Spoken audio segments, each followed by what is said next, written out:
Good morning. My name is Tim Cavey. I'm the host of the Teachers on Fire podcast, an 8th grade teacher and rookie vice principal. I'm honored to host the weekly Roundtable, conversations with educators that will warm your heart, spark your thinking, and ignite your practice. Our topic this week is a topic near and dear to my heart. It's English assessment. Assessment and feedback in the English classroom. How can we improve our practices, improve learning for students, and save our sanity at the same time? That's the topic that we're getting to today. And I'm very pleased to be joined by 5 awesome guests. 4, I should say. We're 5 in total, and one of them disappeared, so I hope he is able to come back. But while we wait for him, let's go around and introduce ourselves. Marissa, let's start with you. Good morning, everybody. My name is Marissa Thompson. I'm an educator in San Diego, California. I am a classroom teacher. I've been in the classroom for 15 years. This year, I got pulled over to expand our independent program to be virtual. So we went from 80 to 1,000 students this summer, because of COVID, of course. And that's been an adventure. But in addition to being in the classroom, I'm an innovation support coach and a consultant coach, writer, blogger, speaker, all those wonderful, wonderful things. But while we're talking before the show, my heart is in the classroom with the students and with the teachers. Thank you so much for coming back on the Roundtable, Marissa. And I know you've got a busy day ahead of you, so thank you for joining us. Matt, over to you. So my name is Matt Johnson. I'm a high school English teacher in Ann Arbor, Michigan. It's my 13th year of teaching, which feels fitting for this year. And I'm also a writer and blogger. Most recently, I came out with the book Flash Feedback, and I'm delighted to be here. Thanks for joining us. And Gina, welcome here as well. Good morning. Glad to be with you. I have been teaching for 21 years in Sioux Falls, South Dakota, at South Dakota's largest high school, Roosevelt High School. We have 2,600 students. I have taught about every English class we offer in our curriculum, but right now I get to teach AP English Language, which I've taught for 18 years, and I get to teach EL students, our English learners, who mostly come from Central America, and I get to teach Teacher Pathway, which is a class for students who are thinking about becoming teachers. So essentially, I get to be a recruiter for our profession. One more thing. I was also honored to be one of the 40 Milken educators in this nation back in 2015. I love the mix that we have in this room, and Tyler is able to rejoin us. So Tyler, we're just doing introductions. Why don't you tell us a little bit about yourself and your current context in education? Oh, and I'm not sure Tyler can hear us. So I'm going to come back to Tyler and let's move on with our conversation. So we've talked about our context. We're going to jump right into this topic of English assessment today. Describe your journey with English assessment. How dark did it go for you, and where do you see teachers assessing their way to burnout? Let's go back to Marissa on that one. I know. I said that was my favorite question. I actually was leaving education after 7 years. I had my applications out, and I was going to be a corporate trainer. And I had no interest in continuing just that hamster wheel, right? And it was not only never ending, it seemed to get bigger, right? And I was trying my best. So I did the math. I don't recommend doing the math, but I did the math. And it comes to about 160 to 200 hours of essay grading every school year, on top of teaching and planning and creating and supporting students and emails and meetings. So I puzzle piece together, I'm really, really lucky, a method that works. And I know we'll talk about that later today, but how bad did it get? It got bad. I would hire a babysitter so that I could grade. I would give up entire weekends. Some people would take entire days off or pay someone else to grade. I never got to that point, but I got to the point where I was leaving. And so we've got to figure out something. And I think the group here, I think we've got some tips. So I'm excited to share. Thank you for being vulnerable about that. That's pretty dark. And when we're hiring other people to create more time for more marking and more grading, that's not great. Matt, what did it look like for you? I know you are reading some of your book. I know some of your story. Yeah, no, my story is very similar to Marissa's, except for I actually left teaching. So after 5 years of early mornings and late nights and the weekends, and I was actually living in California at the time, I could see the beach from my house, and I would always just kind of like look, I'd like lean over, and then I'd like look at the stack of papers that was in front of me. I'd be like, I guess next week. And after 5 years of that, I couldn't do it anymore. And I loved the classroom. I loved everything about being a teacher except for that. But I was working 60 to 70 hours. So I actually left and I went and worked as a line cook for a while. And then the recession and all of that like kind of forced my hand to getting back. But I knew I was done with teaching and I was starting to put in grad school applications.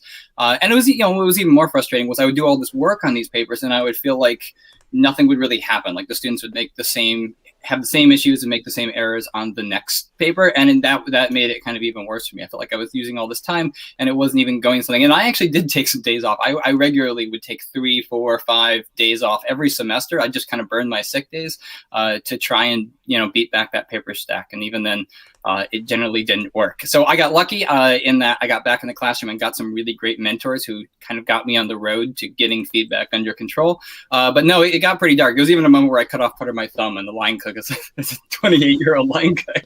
So yeah, it got a little dark. Wow. Okay. So you actually did leave the profession, think about going in other directions, came back. Like that part of the story. Gina, what did it look like for you? Did it ever go to a dark place for you or what's been the most difficult? I don't know if it's been as dark as these two stories, but I do remember it was the winter of 2017 and winter is dark. Great, great symbolism there. But I was in my dining room going through papers, going through assessment, and I could hear my husband and my 2 kids laughing in the living room. And I just shook my head and said, what am I doing? I should be with them. I don't have forever with my kids in my home. So when the winter break came, I was listening to my favorite podcast at the time with Jennifer Gonzalez. And she had Star Saxton on. And Star Saxton does a gradeless classroom. And I was inspired. I thought, maybe this is the ticket. Maybe this will help me. And at first, it didn't lighten my workload, but it has over time. And even better, it's reduced anxiety in my students. And my students are more excited to take risks with their writing. So it was a short, dark time. Well, you touched on something really important, and that is how do our assessment frameworks actually affect the time that we invest? I know we're going to develop that a whole lot more as we go on. Tyler, welcome here. Tell us a little bit about your context since you missed that round and also jump into, have you ever been at a dark place with assessment? That's almost a no-brainer when we talk to English teachers. Yeah, welcome. Good morning. So I'm an ELA teacher. I've spent my whole career as an ELA teacher. Right now, I teach one class period at a high school level. I have freshmen. I love my freshmen. I get to see them every morning. And then I spend the rest of my day as an instructional tech coach. And, my goal as an instructional tech coach is when someone comes to me asking, is this a possibility? My goal is to be able to say, yes, it's a possibility. And let's figure out how to make it as good as we can for kids. So I really enjoy that role. It's been only about 5 years that I've been instructional coaching while still holding on to my one classroom. So the question about a dark time, I'm sure every English teacher has felt this at one point or another. For me, it really came down to, I feel like as an English teacher, you have this balance of trying to figure out either getting everything graded or keeping your mental health in a good spot. And my dark place really came from, it was my 3rd year of teaching. And I think I had such high expectations on myself of, I'm going to grade everything and I'm going to give really good feedback on everything. And, I didn't have all the tools and strategies in place. And I could just physically, as a result of me being so stressed and so overwhelmed, my body started shutting down. And we were talking about taking sick days for grading. I ended up taking sick days where I couldn't grade because I had so much grading to do and I was feeling sick. And so that was my 3rd year of teaching. I hit a spot where it wasn't sustainable. Like, fortunately, it forced me to change and look for better ways. But that third year of teaching was rough, and me just recognizing if I don't figure this out, like, there are bigger effects than just teaching and learning. It's my physical and mental health. Absolutely. Well said. We want to say good morning to Barry, Fonz, Brian, Tim, Andrew, and others who are joining us live for the broadcast. And of course, if you're watching on the replay or listening on the podcast, thank you for joining us for this important conversation. Well, right away, you've touched on something else, Tyler, and that is, as English teachers, we don't have to grade everything. Can we all agree on that? We don't have to grade everything. Students can still learn without our feedback on every piece of paper that they touch. I think that's going to be a common message here this morning. Well, I debated between going philosophical first and practical second, or switching that up. I decided to get right into some of the juicy stuff, some of the practical tools and strategies first, and then we'll talk a little bit about philosophy if there's anything else we need to touch on that side of things. So question 3 is this: what are some practical tools and strategies that actually improve student learning in the English classroom while saving teacher sanity? And Tyler, we're going to work our way back from you, if that's all right. And I'd like to put up on the screen a doc that you tweeted out earlier this week. So if you could talk about that a little bit, that would be awesome. Yeah, we were all very impressed. And then, of course, take the question in another direction as well, if you'd like to, in terms of practical tools and strategies. All right, so you go ahead and start setting up this doc, and I'll try to get it up on the screen here. All right. So for me, one of the biggest things I had to learn how to do and teach my students how to do is really engage in meaningful self-assessment. And I think, we all know, like, it's really valuable. We know it would be awesome. But the first couple times I jumped into it, I learned really quickly, like, if I'm not spending time working with my students, teaching them how to self-assess, it can feel just like a pointless process where we're just kind of, checking boxes. Students don't really know what they're doing, but they're like, I'm supposed to circle a number. And so they circle a number. And so what I learned is I had to become much more intentional about 2 things. One is providing, like exemplars for them to be able to look at and use. But 2, I really had to nail down my rubrics and think through, like, how am I making rubrics that make sense for students? And so this rubric that's up here, there were 2 major changes I made. One is the different levels of proficiency. I was really intentional with structuring them with specific concepts that were meant to be attained at each level, because it made it really more straightforward for students. It wasn't like I was really guilty of making rubrics that said, I sort of get it, I mostly get it, and like nobody knows what that means. And so I had to think, like, if that top row up there about, I want them to write varied sentences. Well, what is that? Like, what's the first thing they have to learn? What's the second thing they have to learn? And then my rubrics really turned into more of a progression of learning. And then the second thing that I did that has been so helpful is I link teaching resources into the rubric itself, so that if a student, is trying to figure out, do I know how to build compound sentences? Instead of just wondering, they can click on that video, look at it, and go either, yes, I know it, or no, I don't know it. The other thing that I love is wherever the student ends up at or is at currently, they have a link right next to it to say, here's the next thing that I need to learn. And that's always my goal, is to really, as much as I can, shorten that or lessen the gap between feedback and future learning, because that's the whole point of feedback, right? Like, I'm supposed to get feedback so I know where I'm going, not just so I look at what mistakes did I make, what do I need to work on? So that's why the rubrics have become so essential to me.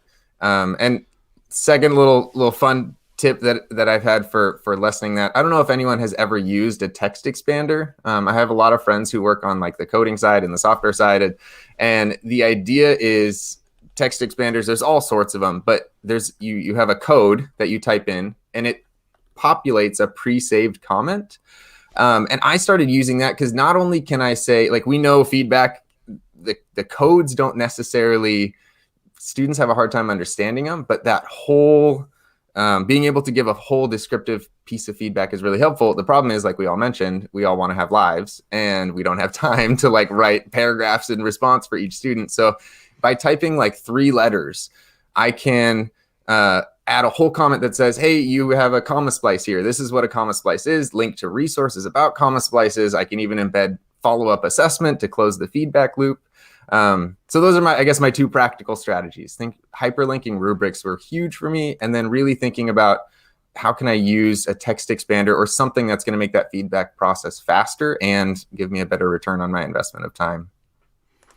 Good morning to Margaret from Winnipeg, Mariel, David, Jenna, Barry, and Mark Ryan tuning in from the United Arab Emirates, others in the chat as well. LinkedIn is a busy place this morning. It's great to see our LinkedIn viewers. You said so many good things, and that text expander tool is one that I've heard about so many times and I still don't use. So I'd love to hear if any of our other English teachers are using that one to save time. Well, thank you for walking us through that. Yeah, okay, so Gina and others are. Thank you, Tyler, for walking us through that HyperDoc. I don't know if you call it that, but a couple quick things. I know we've got so much more to get to. Teachers, use self-reflection. Make sure your students are using self-reflection. Get them involved and engaged. And, I think there's this old thinking that the students don't know. Well, sometimes they do, and often they do, in ways sometimes that we can't see. So make use of that. And I also wanted to ask, in your school or district, is that proficiency scale one that all of your teachers are following, or is that one that you've just come up with yourself, Tyler?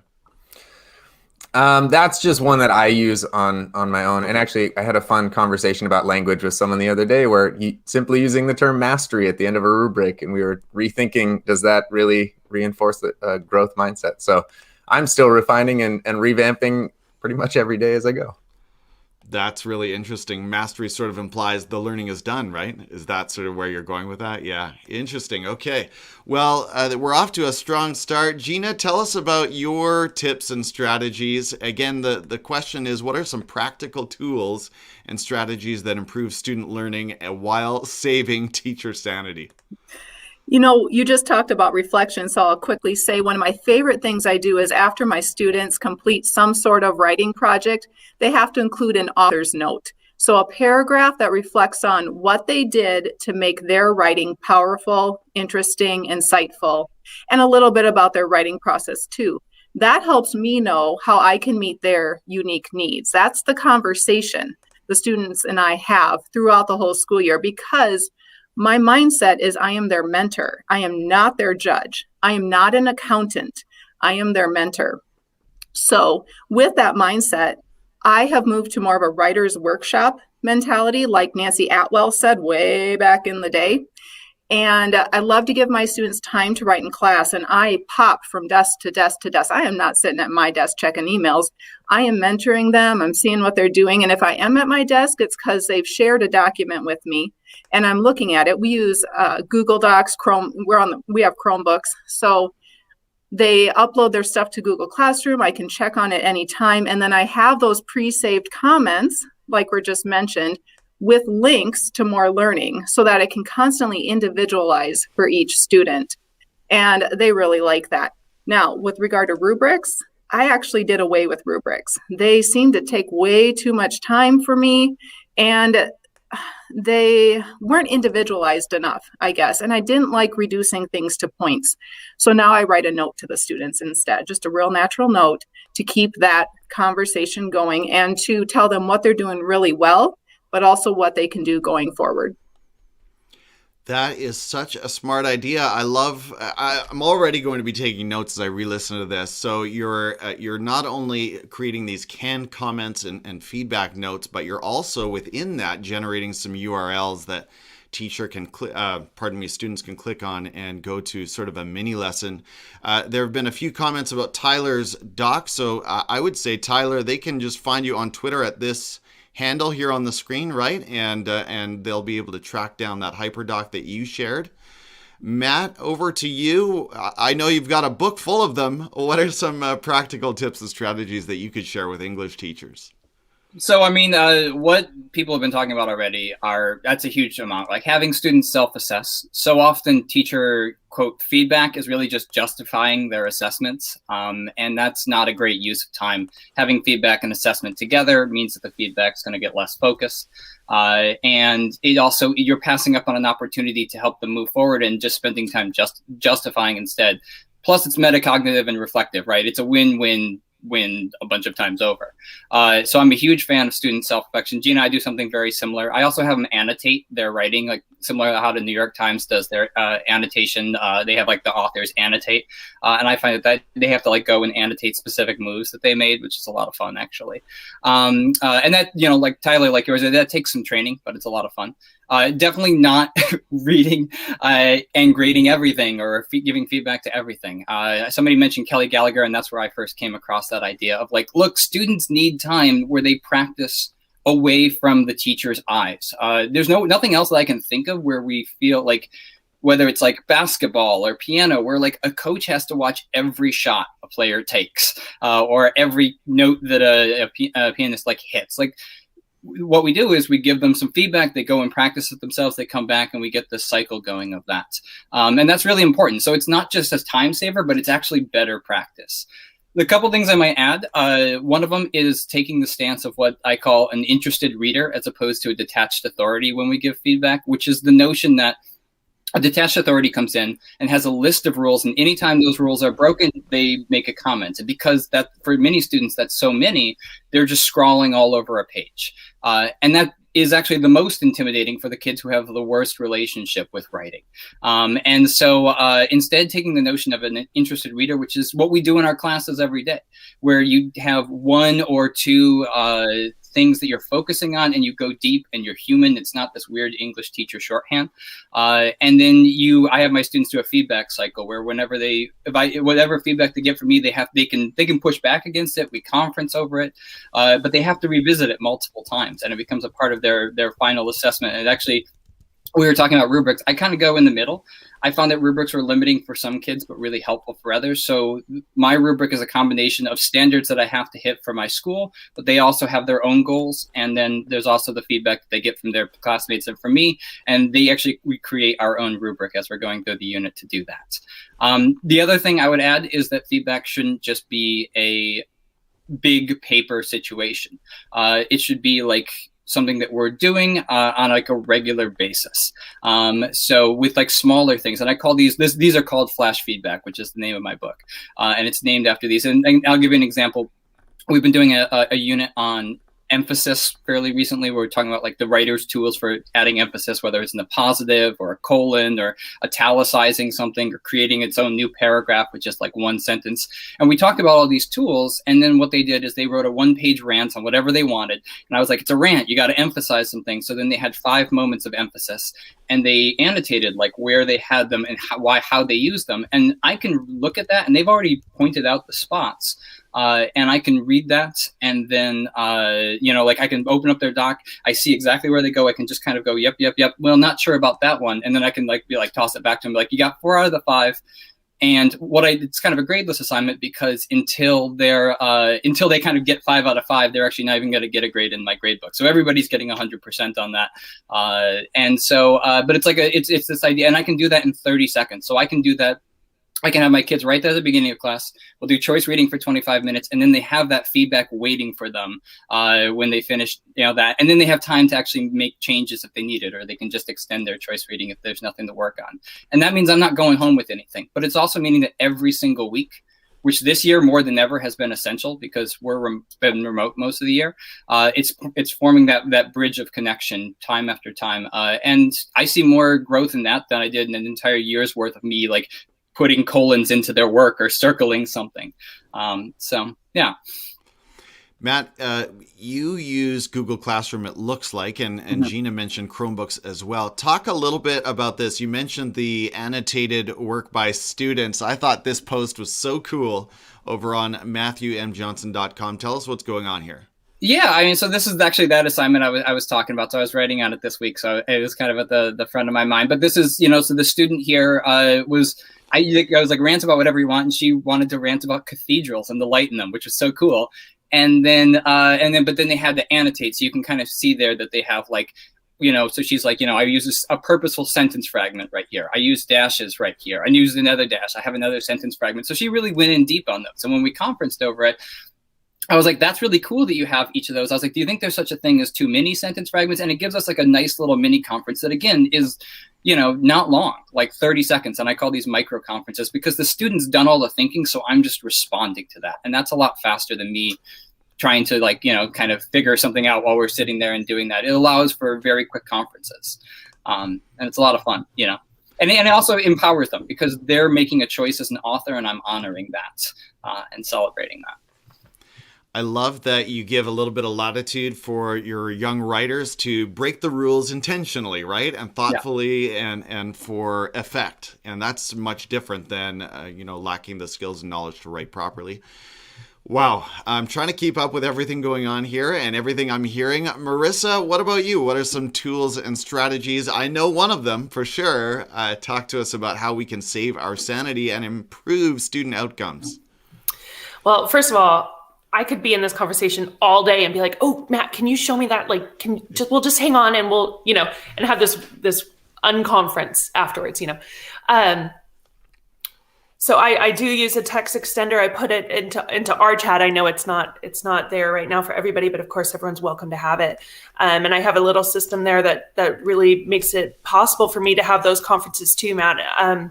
So when I was looking at all these ideas I've got coming from, Jennifer Gonzalez and Catelyn Tucker, and I couldn't make it work because of the number of students that I had in my class. I had 40 students in my class, and I wanted to conference with them and I couldn't figure it out. And the key was ProKeys, a text extender, but I have it organized in such a way that makes sense for my brain.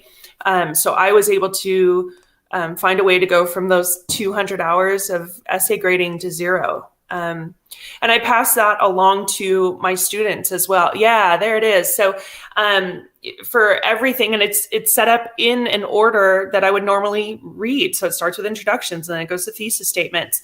But I have my text extender. I1 is the green. You're doing an excellent job. I2, it's usually that common error that people get tripped up on. I3, hi, we learned about introductions. So like you need to do that, but everybody of course is welcome to those. I've removed my videos and supports from them, just so that teachers can use whatever materials they use in their class. But that works for me. And it makes it possible for me to meet with 40 students in a block period.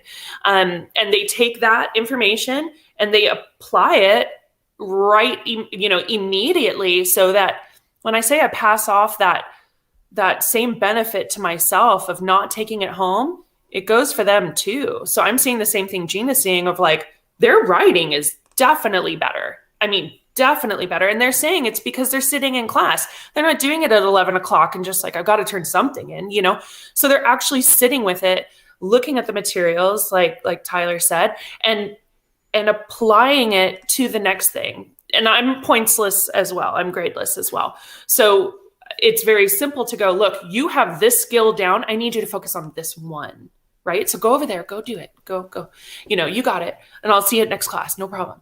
But I know what you're going to say. So I like to teach writing without I like to sneak it in, right? So I use TQE. We do a ton of practice of discussion. And I try and get the students to get used to depth of thought. Then I move them from these reading discussions to go, okay, I'm tricking you into writing a paragraph verbally. You don't know it, but that's what's happening. And then I label it. So I don't say, okay, we're going to do a thesis statement. Let's do a topic sentence. Let's talk about it. They'll make a claim. I'm like, is that really happening in the book though? And they're like, yeah. And I'm like, when? And they're like, oh, the part where, and it's like, okay, but how does that even prove like that you said that blah, blah, blah, blah. Oh, and they all go off and it's like, great. Thank you. This here, that's your claim. That's a topic sentence. All right. Then you gave me that evidence, which I appreciate. And then you had to walk me through that analysis to really prove it.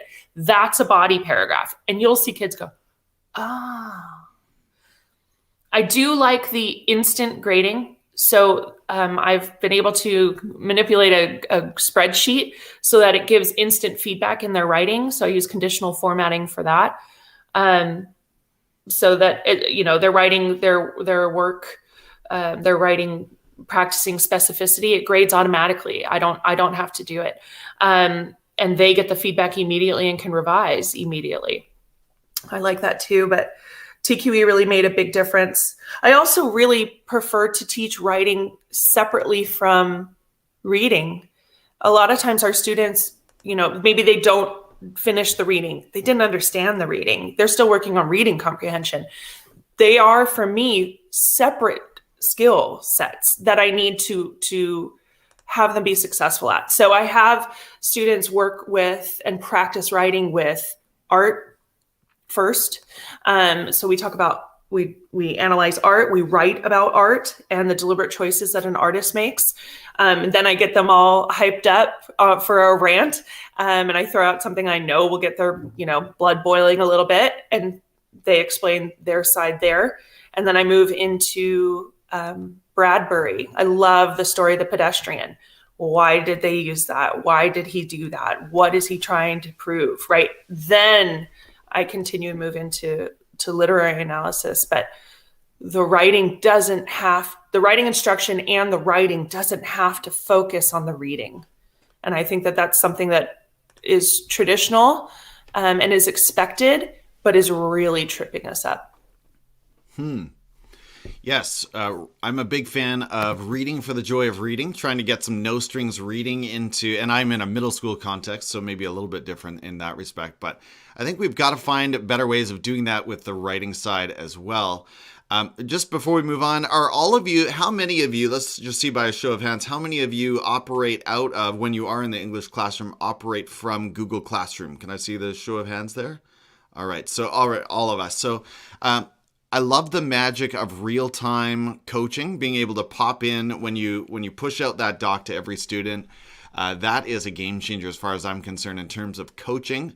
I don't always have time to get through every student in the class during one period, but that's usually my goal, is to try to pop in and give some feedback. And you see the student across the room kind of have that reaction like, oh, the teacher's in my doc all of a sudden.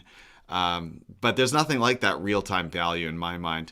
Let's keep this going. On to question 4. So again, we may have gone about this in a bit of a backwards order, but as you think about the philosophy of instruction and feedback, what else would you add here? We started off by saying we don't have to grade everything. So that's one of those philosophical paradigm shifters. Tyler, what else would you add in terms of philosophy and how teachers need to think about feedback and assessment in an English classroom? I think everybody has kind of addressed it in some way, shape, or form, but the biggest thing for me is assessment is not an isolated event. Like it's, and I mean that in 2 ways, in terms of time, but also in terms of relationships. I think that's why so often we feel so burned out as English teachers, is like sitting by yourself at your kitchen table trying to grade a bunch of essays. There are no kids around, which that's what gives us the energy, right? That's the difficult part. We don't have kids there. We're just grading. I have found that my big philosophy shift is assessment's a conversation, right? And it's weird if it's just you and you're having a conversation by yourself. So I really do my best to make sure that when I'm grading, when I'm assessing, when I'm providing feedback, somehow it's a relational event where the student is there with me. Right now it's through video mostly that we have to interact, but it can't just be isolated to the teacher, and it's something that the student just gets. They have to be involved in that process. But I also think in terms of time, it can't be isolated. I think that's why so often as English teachers, we put feedback on a piece of writing only to see the same thing happen again, because it's an isolated event. The student's like, well, that was my result for that piece. Let's see what happens on the next piece, right? It's like task focused as opposed to, well, this is what they told me to, this is something for me to focus on. I'm going to bring that to the next piece. I have a way of tracking it. So the lack of isolation in how I give feedback and how I assess students, it has been a huge shift for me. That's been really helpful in terms of improving learning, but also just in terms of my overall wellness and happiness when I'm engaged in that assessment process. It's so true. And as Jenna says here on LinkedIn, thanks for joining us, Jenna. She says, not just teachers, school admin and boards need to hear and use this too. So even when you think of professional feedback, right, between an observation and the report, or that follow-up meeting, if that meeting or that report comes out 2 months after the fact, it's not as valuable. It's not as real time. And so we want to try to connect it. I mean, here's a mind-blowing thought for English teachers. You talk about sitting at your kitchen table grading. A few of you have mentioned that. What if that one comment that happens in class is actually more impactful than the 20 minutes of written feedback that we pass back on an essay, right? That's I don't know. That's very tragic when you think of all the hours we've spent, most of us, sitting at our kitchen tables. But yeah, I think as closely as we can connect it to real time, the better. Gina, anything to add here in terms of the philosophy of assessment and feedback? How do teachers need to be thinking about this? Yeah, I think I have 3 things to say. First of all, my number one philosophy is that learning is fun. Learning should be fun, and school should be fun. So everything I do, I ask myself that question: is this fun for the students? So even with an assessment, here's the question I ask myself: does this assessment inspire curiosity, joy, and hope?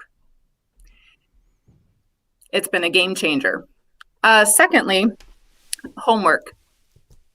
Homework favors the privileged, so I don't give homework. And that makes the learning more fun. It takes some anxiety away. It gives students that safety that their mentor is there with them when they are learning and practicing. So there is some homework that naturally happens, but not a lot, and definitely nothing that would be too difficult. And then four. If I have to give a grade, it's never permanent. Students can always grow and learn, and those things can change. Nothing in the grade book would be permanent for me. And then lastly, feedback can happen in a lot of ways. And one of the most important ways feedback happens is the students giving me feedback. So at the end of a unit, sit down conversation time. What worked well with this unit? What should I keep doing? What should I stop doing? What could I change? The students deserve that.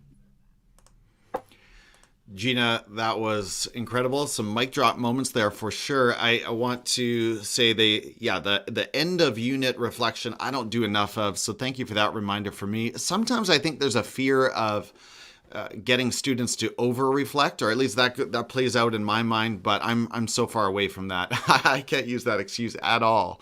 And then could you give us the 3 things? Everything you do should inspire curiosity, joy, and hope. Do I have that right? Yeah. Wow. That's fantastic. Matt, what else would you add? Again, you've written a book about it, but what would you say in terms of just the philosophy and how we think about assessment in the classroom? So I think a lot of the folks here hit a bunch of the biggies, right? Feedback should be a two-way street. Traditional, it's like teacher to student, but having that be a two-way street and a conversation that's ongoing. That it should be, I like this idea of like curiosity and hope, because that's what drives student motivation. If students think that there's value in something and they can succeed, they're going to invest in it. And if they don't have one of those 2 boxes, they probably aren't. The idea of having the feedback and the time be, have it come shortly after you do something is incredibly important. There's a lot of data and research that shows that the longer feedback waits, the less impactful it is. This idea of grades not and assessment not being permanent. I have to put grades in via my contract, but that's my kind of one of my loopholes is I'm like, we're going to have a conversation. Sarah Zorwin talks about this in her book, Pointless, at the end of the quarter and at the end of the semester to talk about your grades and talk about whether they're accurate or whether we should look at changing them. So all of those I think are great. A few others I would add. Feedback and assessment should be separated. I already kind of said that, but I think it warrants saying again, because when they're together, the feedback loses. Feedback is about how can we move a student forward, and assessment is a rating of where they're at right now. So they're sort of fundamentally at odds with each other. The students need to do the work, not us. I used to always, when I was in my first years, make all the changes. I never do that. I don't touch a student paper. I don't make changes in the margins. I don't put colons in. I don't fix it for them. That's not my role.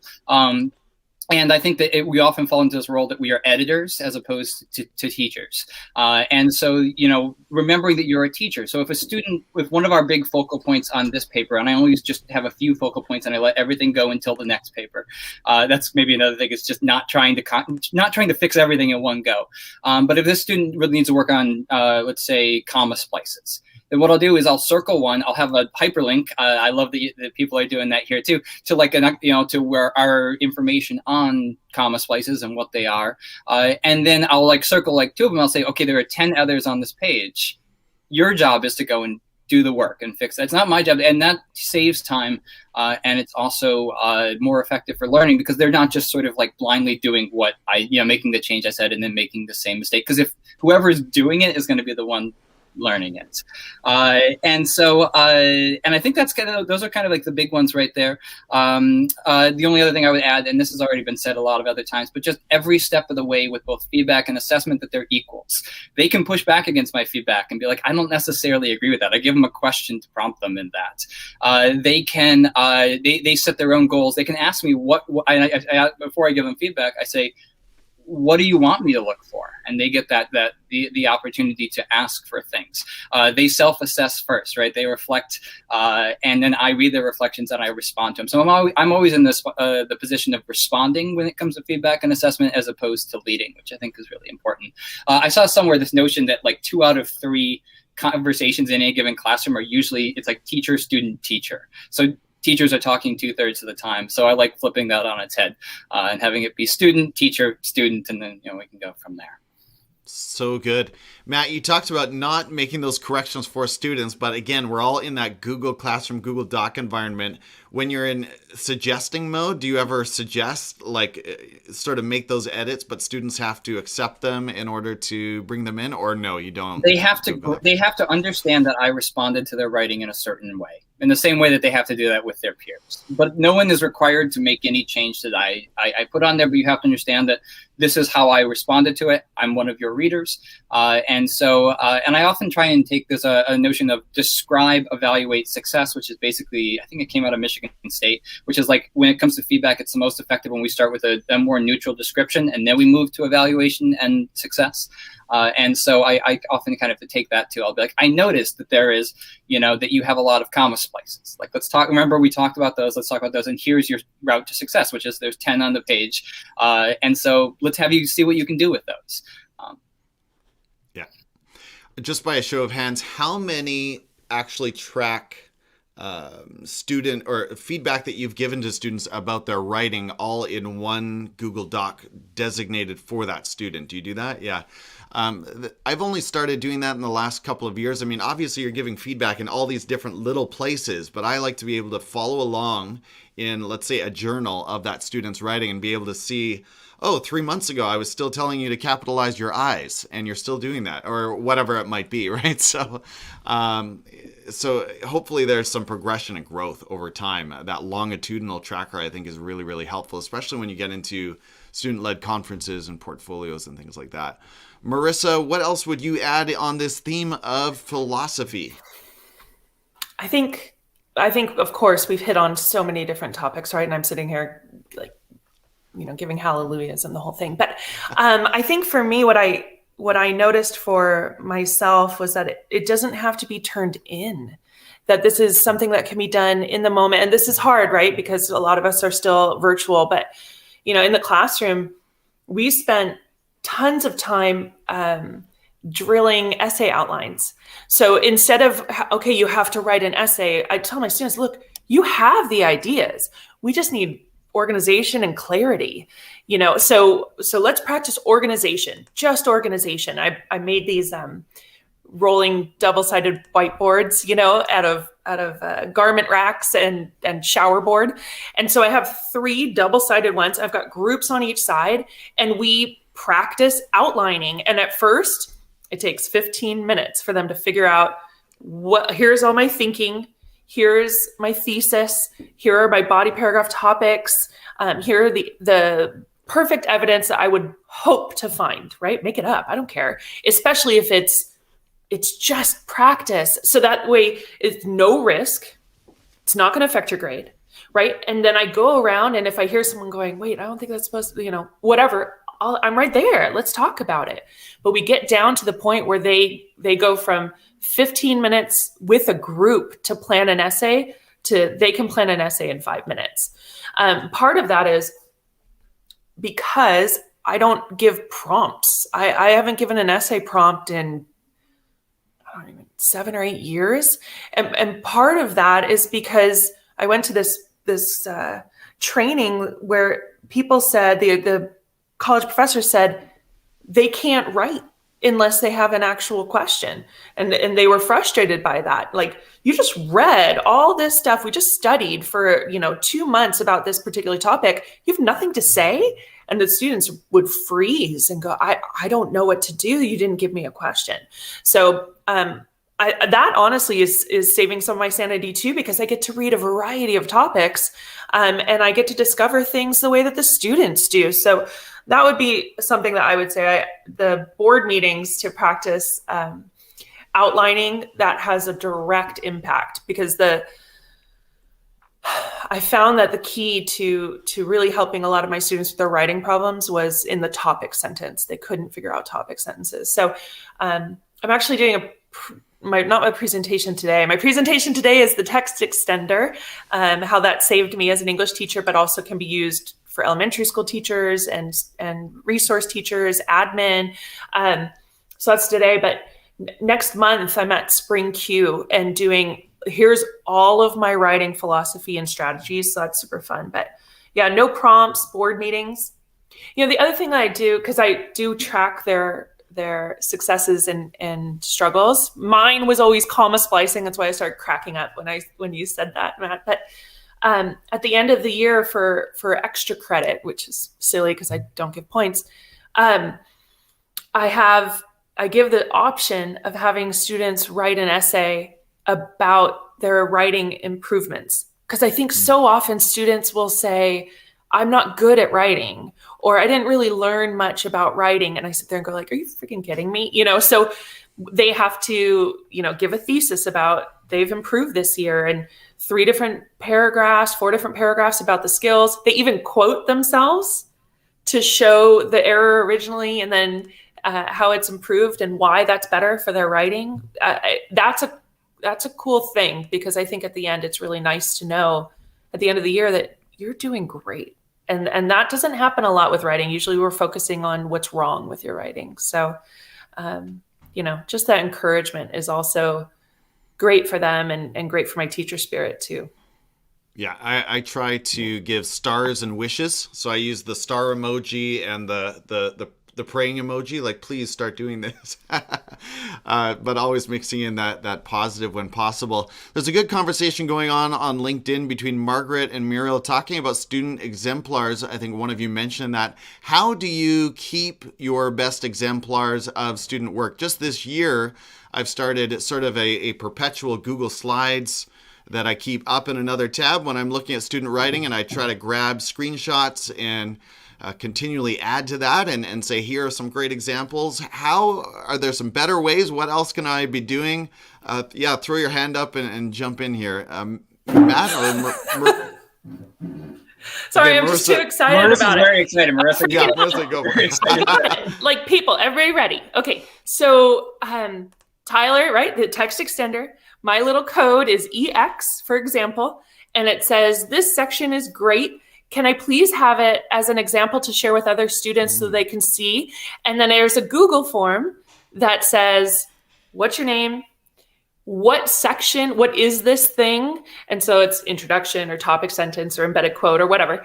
And then please copy paste the section here. So now I have this massive spreadsheet that's totally organized by introductions, embedded quotes, conclusions, everything, without my having to organize it, right? Without my having to really seek it out. It's in the moment, EX, and then I've got this collection. So if a student goes, I'm really struggling with conclusions, be like, hey man, no problem. I have like 15 right here for you.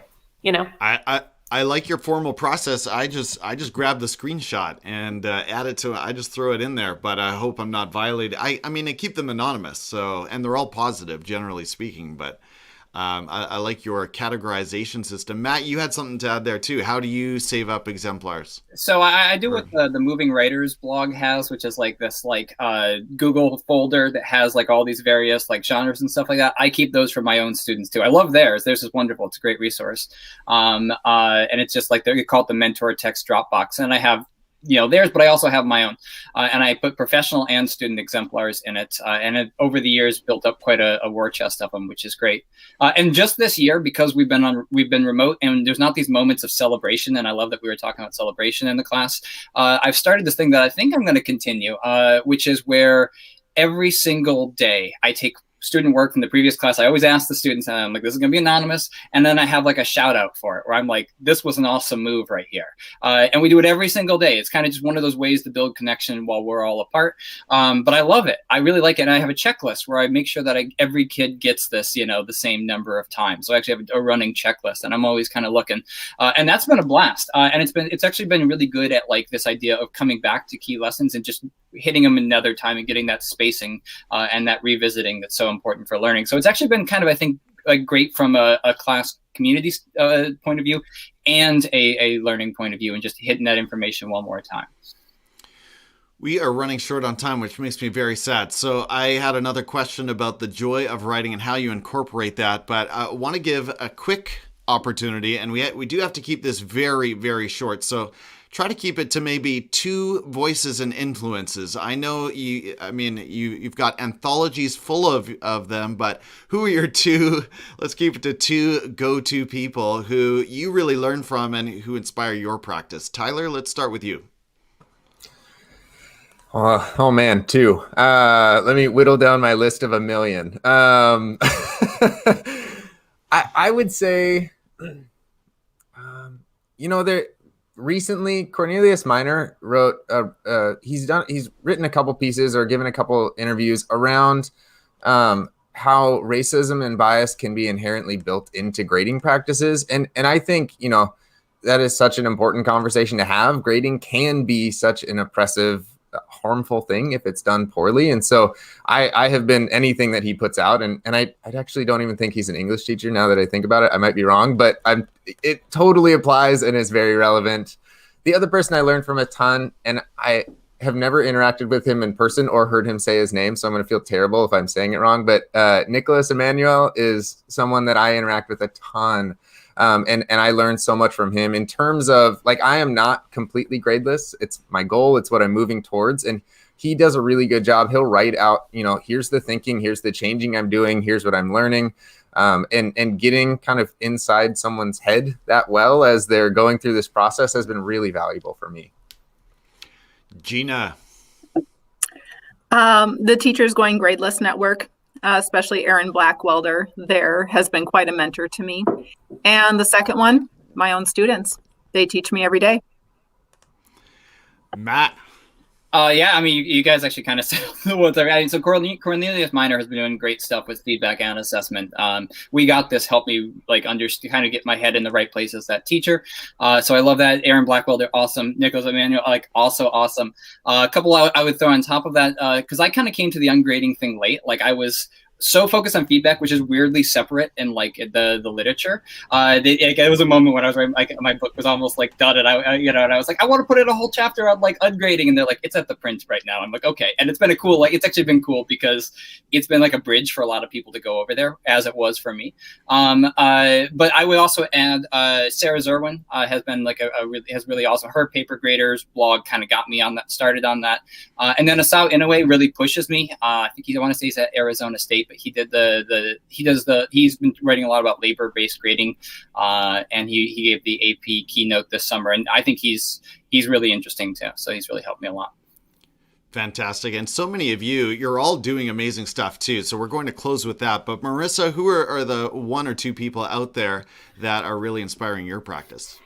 Caitlin Tucker's stations really helped me. I had to make some changes for my own workload, but Caitlin Tucker and Jennifer Gonzalez with the single point rubric was really helpful. Of course, all the gradeless people that you guys are talking about, but I'm learning a lot by working with teachers to where my little system that's working for me isn't working for them. And so working with them to develop their own. I'm learning a ton by working with those teachers. So it's always reciprocal. I freaking love it. It's amazing. That's quotable right there.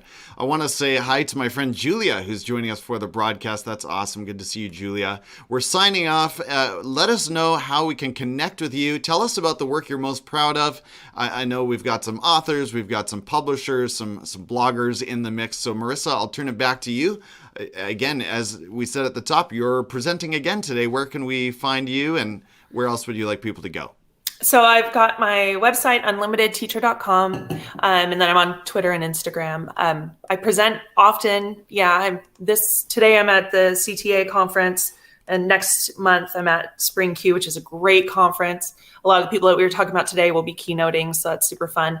What am I most proud of? It's not what we're talking about today, but I am really proud of how the teachers take an idea and run with it and improve it. So the TQE is definitely being able to see the pictures come in from around the world, and kindergarten to grad school. It's crazy. It was just an idea I had, and everyone has taken it and made it better, and that's so fun. Thank you, Marissa. So good to have you here. Matt, your book touched my English teacher's heart. In the opening pages, I knew we had some shared stories for sure. Tell us how we can connect with you and the work that you're doing. I've got the book right here, flash feedback, responding to student writers, better and faster without burning out, which has been awesome. I also started kind of as a blogger, and I still try and blog. It's been harder this year than a lot of others, but it's at MatthewMJohnson.com. And same thing, Twitter. I really love, Edgy Twitter, though I haven't been as good this year because it's just been such an overwhelming year as a lot of other years. So those are kind of, probably the main places to connect with me. And something that we're proud of too, is that. Yeah. The one thing I'm proud of is I really want to make "I'm grading papers" a phrase that no one ever says again, because you're So seriously, I don't ever want people saying I want you're responding to them, you're giving feedback, you're collaborating with them. I want those to become new, and I feel like a lot of people have said that to me who've read the book or read the blog. So that's the one that always touches my heart. Thank you, Margaret, for joining us today on LinkedIn. Wow. The phrase you just put out there, I think English teachers everywhere are applauding, Matt. So thank you for that. Gina, how can we connect with you? And what are you putting out there that you'd like to draw people's attention to?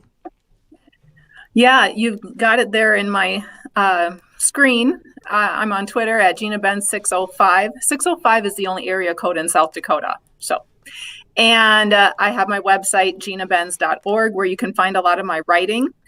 I do blog on there, and I've also been writing for the Milken Educator Network a little bit too. I think one of my favorite articles was for teachers going gradeless. That was about, the title was "The Gradeless Classroom, a Liberation from Anxiety." Well, that's a nice fit with our conversation today. Thank you so much for joining us, Gina. And I will make sure to include all of this in the blog post that comes out to partner with this conversation. Tyler, what are you putting out there, and how can we connect with you? Twitter is my favorite place to connect with people right now, so I would love to connect there. Most of my writing my blog is called Teacher Totter, which is really, the idea is that there's a lot of ups and downs in teaching. And I would say, when you say, what am I proudest that I'm putting out there? It really is the extent of time that I've continued blogging. It's horrifying at times for me to be able to go back and see, some of the things that I thought early on in my career. But I think it's important that we're all sharing our journey in some way, shape, or form. And I love being able to tell my kids, there's power in writing, and I use it all the time because it helps me learn and grow. So, also a little plug for NCCE, if you want to go to a great tech conference, NCCE is coming up, and I'll get to do a few presentations there. So, yeah. Fantastic. Well, my phone is reminding me that it's 9:00, so our time is up. Again, thank you so much for sharing yours so generously with me and with the podcast here this morning. To all of you who have joined us here in the audience, you can catch the Teachers on Fire Roundtable every Saturday morning. I'm streaming everywhere I can right at this time, 8 a.m. Pacific, 11 a.m. Eastern. And next week, I believe, is the 3 caffeinated coaches. So get a load of them next week. They're a lot of fun. But till we connect again, take care. Share an encouraging word with a colleague during this pandemic time, and keep that fire for learning burning bright. Bye-bye, everyone. Bye, everybody. Thanks, Tim. Yeah, Bye, my everyone. pleasure.